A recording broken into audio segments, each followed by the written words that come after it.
Então, deixa eu só dar umas breves palavras sobre o professor Paulo. Bacharel e mestre em imagem e som, né, Paulo? Pelo UFSCar. Doutor pelo programa de pós-graduação em educação, PPGE da UFSCar, aqui pela UFSCar. Ele é servidor técnico administrativo, nosso colega, né, Paulo? Com a função de técnico de laboratório audiovisual, lotado na Coordenadoria de Inovações em Tecnologias para a Educação, a CIT, na SEAD, na nossa Secretaria-Geral de Educação à Distância. Atua como supervisor e diretor de animação, jogos e objetos interativos, e sua pesquisa atual tem como foco principal a questão da convergência midiática e da narrativa transmídia nos processos de mediação dentro do contexto da educação à distância. Por favor, Paulo, contamos com você agora. Obrigado, Angélica. Bom, vocês viram meu currículo inteiro, tudo que ela falou não tem nada a ver com direito, né, e com questões jurídicas, mas eu estou falando aqui de um ponto de vista, né, de quem trabalha já com criação e reprodução de conteúdos audiovisuais e conteúdos didáticos há mais de 10 anos, já aqui na UFSCar. Então, primeiramente, eu gostaria de agradecer o convite, né, à organização gentilmente me pedindo para falar sobre esse tema com vocês. Também coloco aqui a honra que eu tenho de participar dessa mesa com algumas das pessoas que fizeram e fazem parte da minha formação profissional e pessoal. É realmente um prazer estar aqui com o professor Mil, a professora Joyce, a Angélica, esse pessoal que está comigo desde sempre aí. Bem, pessoal, o tema dessa fala é sobre direitos autorais na era digital, né? Eu poderia falar aqui durante um ano com vocês que ficaria longe de esgotar esse tema. Então, parece sempre aqueles temas de mestrado que o aluno acha que vai falar de Deus e sua criação, né? Obviamente, eu não pretendo esgotar o tema, não é minha intenção aqui. Quero mais colocar alguma pulguinha atrás da orelha de vocês sobre uma questão que sempre existiu, né, dentro da instituição, principalmente quando você pensa em utilização de conteúdos audiovisuais, em outras mídias, na educação, né, conteúdos, principalmente conteúdos de terceiros, mas que a educação à distância, né, e as tecnologias digitais evidenciaram um pouco mais, porque quando a gente usa, por exemplo, um filme, um xerox de um livro, alguma coisa assim, dentro da sala de aula presencial, aquilo ainda fica restrito àquele grupo de pessoas, aquele ambiente, aquele lugar fechado entre quatro paredes, né? Quando a gente leva isso para o ambiente virtual, né, isso vai para o mundo, isso vai para um espaço muito mais amplo e muito mais público do que no presencial, na sala de aula convencional, tá? Então é importante que a gente trate desse tema na atualidade, né, na forma como ele existe hoje e como ele tem se transformado, né? As leis de direitos autorais no Brasil estão passando por uma revisão, então certamente muito do que eu vou falar para vocês hoje, logo, espero que logo, desde 2012 está em revisão, mas tomara que já esteja no processo final aí, já será um pouco diferente e esperamos diferente para melhor, tá? Bom, todo mundo tem uma certa ideia já do que se trata de direitos autorais. Eu trouxe aqui uma definição bastante direta, bastante rápida, só para a gente estabelecer um ponto de partida, tá?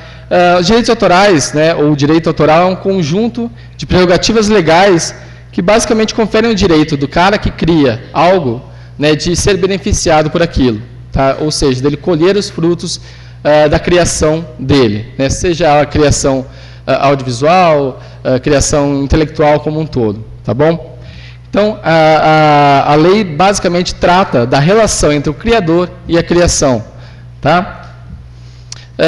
A lei ainda, ela trata de dois aspectos dos direitos autorais, tá? Basicamente, direitos morais, né, que são intransferíveis, é o direito inalienável da pessoa a ser creditada por aquilo que ela criou, né? Se eu escrevi um livro, se eu fiz um filme, se eu fiz um jogo, eu tenho direito absoluto sobre ser creditado sobre o que eu fiz, né? Isso não pode ser retirado de mim em aspecto nenhum, nem que eu quiser isso, eu posso ser retirado da autoria dessa obra, tá? Já a questão dos direitos patrimoniais, estes sim podem ser transferidos, podem ser vendidos, podem ser comercializados, né? Muitos de vocês provavelmente já publicaram livros, por exemplo, e têm um contrato de cessão de direitos patrimoniais com uma editora ou com algum outro grupo para além de vocês, para usufruir, né, dos direitos comerciais, né, dos direitos patrimoniais da obra de vocês. Tá? Na verdade, muitos de vocês que acreditam que nunca venderam direito autoral de algo que vocês fazem, certamente já venderam e sabem pouco ou nada sobre isso. A gente vai falar isso mais para frente, tudo bem? Então, há essas duas particularidades dentro do direito autoral, né? Primeiro, o direito moral, o direito de falar que você fez aquilo para sempre, e o segundo, o direito de usufruir comercialmente, principalmente, sobre aquilo, tá? Bom, sobre os direitos que nós vendemos, né? Um pouco antes de eu falar sobre a compra de direitos autorais ou uso de materiais de terceiros, eu quero falar para vocês sobre algo que a gente já está vendendo, né? Que a gente está colocando no mercado e que às vezes nem damos conta disso. Tá? Trouxe aqui um trecho da política de uso, né, da Google. Né? Certamente vocês... Quase todos vocês devem ter um e-mail do Google ou usam o serviço do Google e leram, né, ao lado do advogado, todo o termo de uso da Google, né, para saber exatamente o que você estava comprando, certo? Então, eu vou só repetir algo que vocês já devem ter até de cabeça. Então, a pessoa, ao clicar ali, eu aceito os termos de uso e começar a usar o seu e-mail gratuito, ela diz que aceita que quando a pessoa carrega, submete, armazena, envia ou recebe conteúdo para ou através dos nossos serviços, a Google, tá? Está a conceder a Google e aqueles com quem trabalhamos, seja lá quem forem, né, essas pessoas não são nominadas, uma licença internacional para utilizar, alojar, armazenar, reproduzir, modificar, criar trabalhos derivados, comunicar, publicar, executar e apresentar publicamente, bem como distribuir o conteúdo, o referido conteúdo. Tá? Esse texto ainda foi modificado nos últimos anos, certamente quando a gente assinou lá no Google, para a gente ter o Orkut, inclusive, há 10, 20 anos atrás, o termo era um pouco mais explícito, porque ele falava de uma licença vitalícia e eterna. Né? Ele usava esses termos. Perpétua, exatamente, a palavra era perpétua. Então, mesmo depois que a gente morre, a gente continua a ceder as coisas que fizemos para o Google. Tá? Isso significa o seguinte, tudo que nós produzimos e enviamos via serviços do Google, seja a nossa tese final de doutorado, seja o e-mail falando para a nossa mãe que a gente está bem, tudo isso nós vendemos para o Google para usar o serviço de e-mail gratuito. Tá? Então, o que a gente chama de gratuito, serviço gratuito, e não estou falando só, até porque esse vídeo, inclusive, está sendo transmitido no YouTube, então a gente vendeu essa palestra também para que a Google faça o que ela achar melhor com ela. Tá? Mas o problema não é a Google, tá? Não é uma empresa malvada e maligna que vai dominar o mundo.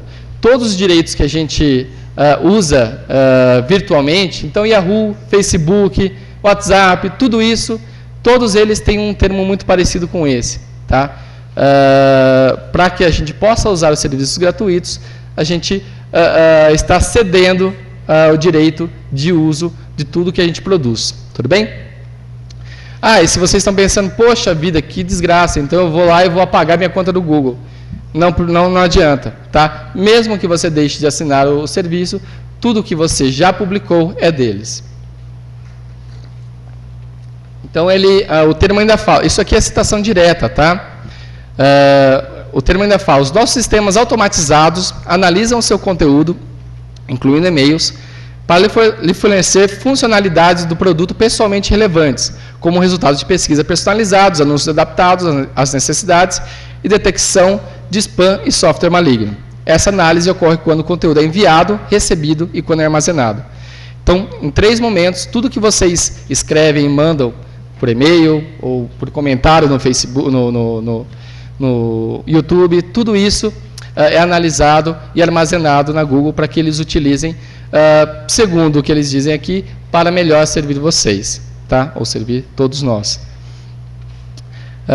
Então, até rolou uma certa polêmica ultimamente, quando esse termo começou a ser divulgado na internet, né, de uma forma mais explícita, como a gente está fazendo aqui agora, de que a Google tem pessoas lendo os e-mails o tempo todo da gente, é uma coisa mais, né, uma coisa de perseguição. Eles falam, não, isso não existe, não são pessoas lendo, são nossos computadores que estão lendo. Então, podem ficar tranquilos, não tem uma pessoa lendo o que vocês estão fazendo. Só os computadores que analisam, mas aí tranquilo, não tem problema. O computador não faz julgamento, né?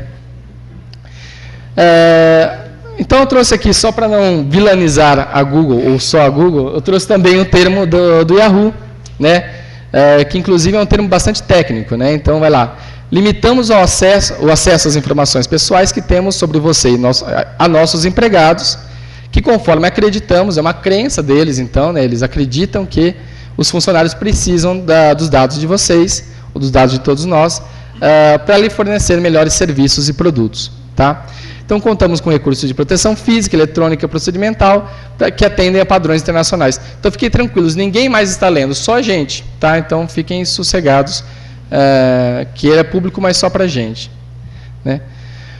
O Facebook diz a mesma coisa, né? Coletamos o conteúdo e outras informações fornecidas por você quando usa nossos serviços, como quando se cadastra uma conta, cria e compartilha conteúdos, envia mensagens ou se comunica com os outros. É só nesse momento que eles pegam o conteúdo. Eles podem incluir informações presentes do conteúdo a respeito dele, como a localização de uma foto, a data em que o arquivo é enviado. Então, tudo relativo a qualquer coisa que nós produzimos é armazenado por essas empresas. Tá? Então, se alguém está tweetando agora, estou aqui na palestra, isso está sendo guardado pelo Twitter e vai ser usado conforme eles acreditam ser melhor. Tá? Tudo isso é bastante potencializado por uma coisinha chamada web semântica, ou como tem sido chamado também, a Web 3.0, tá? Que diferente do que foi a passagem lá da Web 1.0 para a Web 2.0, não tem muito a ver com a forma como nos comunicamos, nos relacionamos com outras pessoas na internet. Né? A Web 3.0 trata muito mais de como a internet se relaciona conosco, né? Como ela consegue mapear e oferecer coisas especializadas para cada um de nós. Tá? Então, claro que vocês já perceberam que, no momento que você procura lá fralda, né, vem um monte de anúncios para você oferecendo fralda de todos os tipos, todos os tamanhos, todos os gêneros, porque eles têm certeza que você precisa desse produto, então, nada mais justo do que te vender esse produto diretamente. Tá? Então, enquanto uma definição do que seria web semântica, né, nada mais, nada menos do que uma web com toda a sua informação organizada de forma que não somente seres humanos possam entendê-la, mas principalmente máquinas. Ou seja, um sistema computadorizado que analisa cada coisa que a gente publica, né, de uma forma bastante sistemática para oferecer os serviços e produtos que mais possam nos interessar. Tá?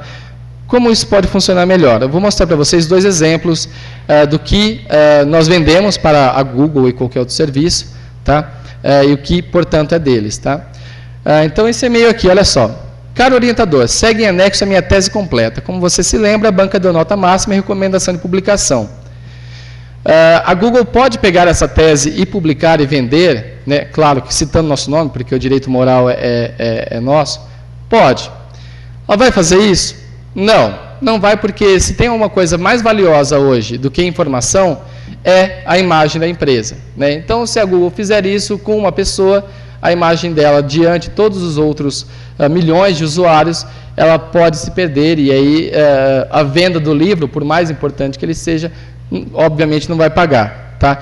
Então, ela garante que ela tem direito de fazer isso, mas ela por ser boazinha, ela não precisa. Então, ela fala, não, pode publicar você, pode vender, nem vou querer os direitos. Então, esse e-mail interessa para ela, porque ela está falando que você é um pós-graduado, que você é uma pessoa que, teoricamente, tem uma formação escolar adiantada e, portanto, tem uma série de produtos que você vai consumir. Tá? Mas interessa para ela tanto quanto, ou até mais, um e-mail como esse. Né? Querida mamãe, acabei de voltar de Maceió e as praias estavam lindas. O camarão de lá é ótimo, mas acabou atacando meu fígado. O bebê também adorou e acabou ficando vermelhinha do sol quente. Né? Vou lá deixá-la com a mãe dela. Agora só vou vê-la semana que vem. Uma pena, te amo. Isso para a Google tem um valor muito maior do que a tese perfeita aí que vai virar um livro best-seller. Olhem só quais informações eu estou dando, e já vendi, inclusive, para a Google. Tá? Primeiro, eu tenho uma mãe, né? E ela está viva porque eu estou escrevendo para ela, a não ser que eu seja uma pessoa louca. Né? E gosto dela porque eu chamei ela de querida. Tá? Tudo isso é uma informação que a Web Semântica consegue mapear e guardar. Tá? Eu viajo e gosto do Nordeste. Tá? Então, pode ter certeza que a CVC vai me oferecer um monte de pacotes para o Nordeste 2 minutos depois que eu mandar esse e-mail. Né? Gosto de praias. Né? Achei as praias de lá lindas, então parte do pressuposto que eu gosto de praias. Né? Gosto de camarão, então provavelmente vai ter um monte de empresas que vendem camarão e entregam em casa, me mandando um anúncio falando, olha, coma um camarão agora e lembre que ele se parece com o de Maceió. Né? E tem um problema no fígado. Né? Então, uma farmácia, obviamente, né, uma Bayer da vida, vai querer me vender remédios para o fígado. Tem uma filha, e é menina, inclusive. Então, vai me vender as fraldas, né? Comprei uma série delas ontem, inclusive. Tá? E ela provavelmente precisa de protetor solar. Né? Eu sou desquitado. Olha só, agora só vou ver a semana que vem. Provavelmente eu fiquei com minha filha durante o final de semana e vou só vê-la no final de semana que vem. Então, provavelmente eu sou um homem solteiro e os serviços de encontro romântico online estarão disponíveis para mim. Né? Que pena, uma pena, eu vou vê-la só semana que vem. Provavelmente eu gosto da minha filha. Né? Ainda que pareça óbvio, uma pena guarda essa informação. Tá bom? Eu ainda amo minha mãe, tá? Isso é importante também para eles. Então, imaginem que cada uma dessas expressões que eu deixei aí em negrito, há uma série de empresas que querem comprar isso da Google. Uma série delas. Tá? Imaginem quantas empresas oferecem presentes para o Dia das Mães. Né?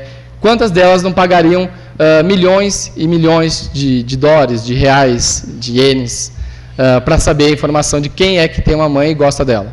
Né? Então, vocês percebem que essa informação que eu estou cedendo, né, teoricamente trocando pelo direito de uso gratuito do e-mail, não só é um valor que não é gratuito, como é um valor altíssimo. Tá? Na verdade, esse é o contrato mais caro que eu já assinei na minha vida, ceder os direitos das minhas informações pessoais para uma empresa como a Google, como o Yahoo, como o Facebook, WhatsApp, qualquer outro. Tá bom?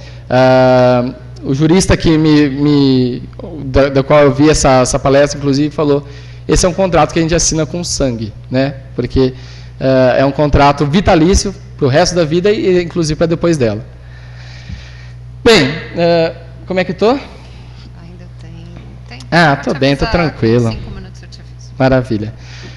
Então, depois de falar dos direitos que a gente vende, né, basicamente todos eles, vou falar um pouquinho para vocês sobre os direitos que compramos, né, coisas que adquirimos quando a gente compra um bem cultural, né, um bem intelectual. Né, quando eu vou lá, compro um livro na livraria, quando eu compro um filme na internet, quando eu compro um jogo na banquinha. Tá? É importante a gente ter claro, né, às vezes parece um pouco óbvio, mas nem sempre é, né, que quando a gente compra um DVD, um Blu-ray, uma coleção de músicas no iTunes, a gente não está comprando um produto. Tá? A gente não compra um filme, não compra um jogo, não compra uma música.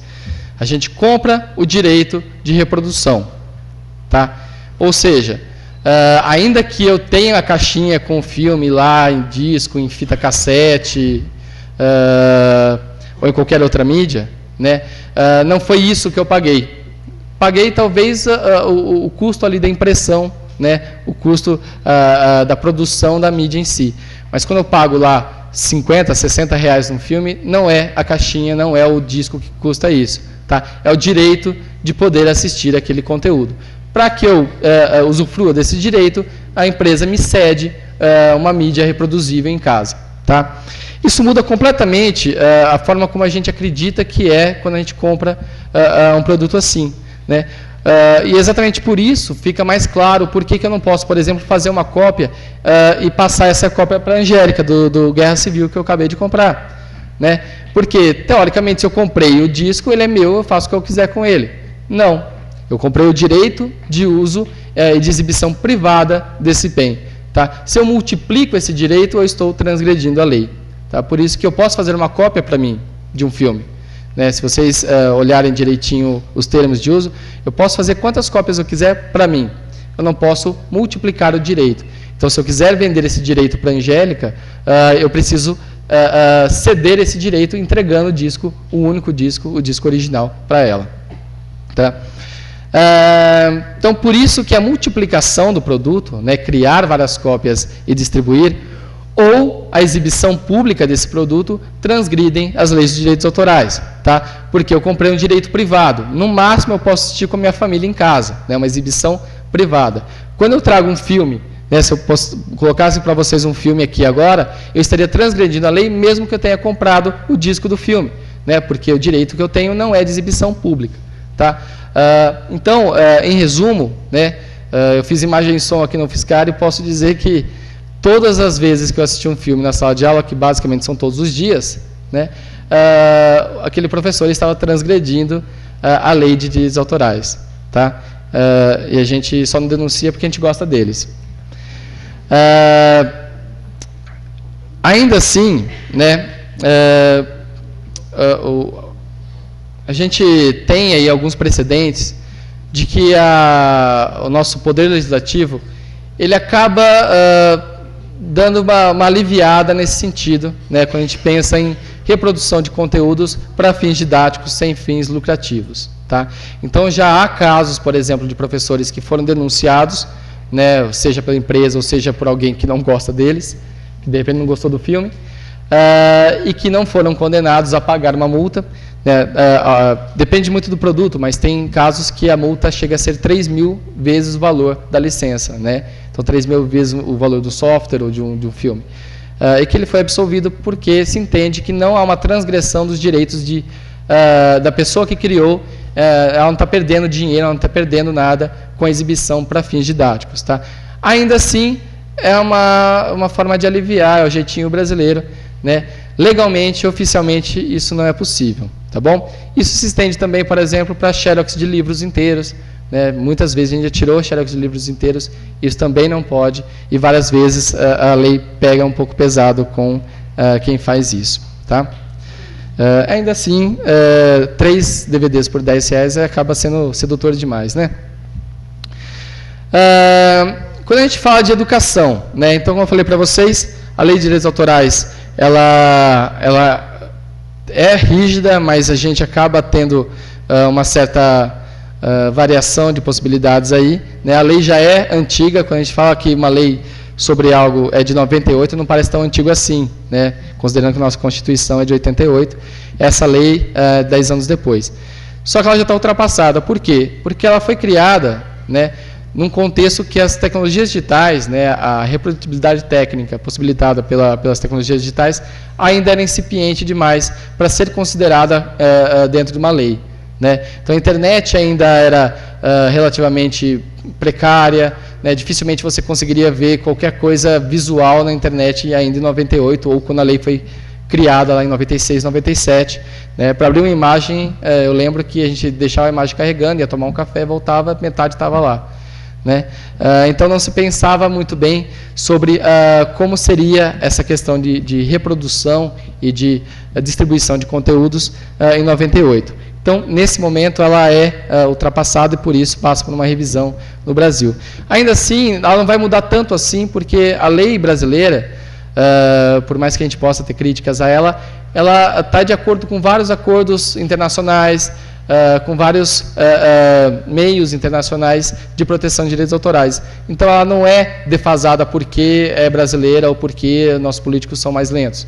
Ela, na verdade, ela tem consonância aí com o resto do mundo. Vamos ser alguns outros exemplos. Por exemplo, o Canadá hoje consegue o direito de exibir qualquer filme que ela quiser. Né? Pode ser a Mulher Maravilha, que ainda está no cinema, se ela achar que tem um valor didático ali, sem precisar sequer pedir autorização para quem produziu, desde que seja para fins didáticos, sem fins lucrativos. Né? Hoje no Canadá é possível, por exemplo, um cineclube fazer isso. Aqui no Brasil ainda não. Tá? Então, a nossa legislação incorporou essa característica de forma oficial, né? Ainda Está em trâmite desde 2012, espero que logo, logo esteja valendo, né?